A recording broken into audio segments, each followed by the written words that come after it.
classic of the British cinema, directed by Carol Reed and scripted by Graham Greene, with additions by Reed and co-star Orson Welles, from Greene's novel.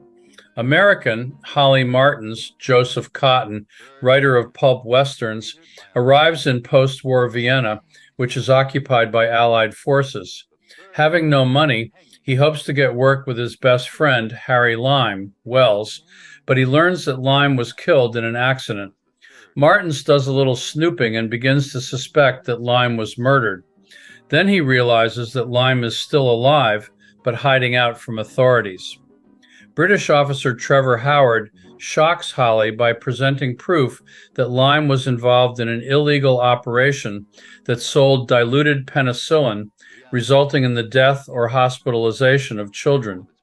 Although Holly has fallen for Lime's former lover, Valley, he goes against her belief that they must remain loyal to Lime and, risking her hatred, cooperates with Trevor in his plan to capture Lime.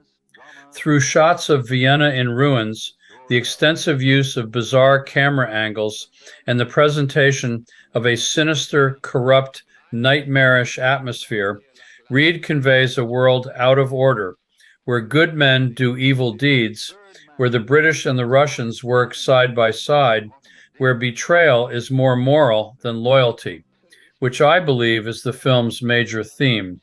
Film has suspense, wit, fine performances. Wells is so imposing a figure, but it's hard to believe he's in the picture for only a few minutes.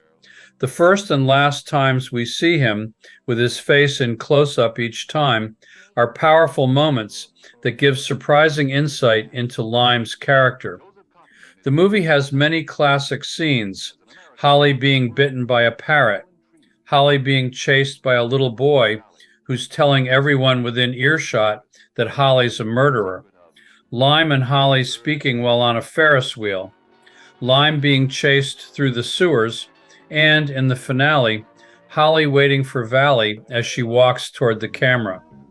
Her reaction is one of the many surprises that make the film so enjoyable. Anton Karas's classy zither playing gives the film a romantic, haunting quality. It's just the right extra ingredient that takes this picture to masterwork level. Also with Bernard Lee, Paul Herbiger, Wilfred Hyde White, Ernest Deutsch, Siegfried Brewer, Eric Ponto.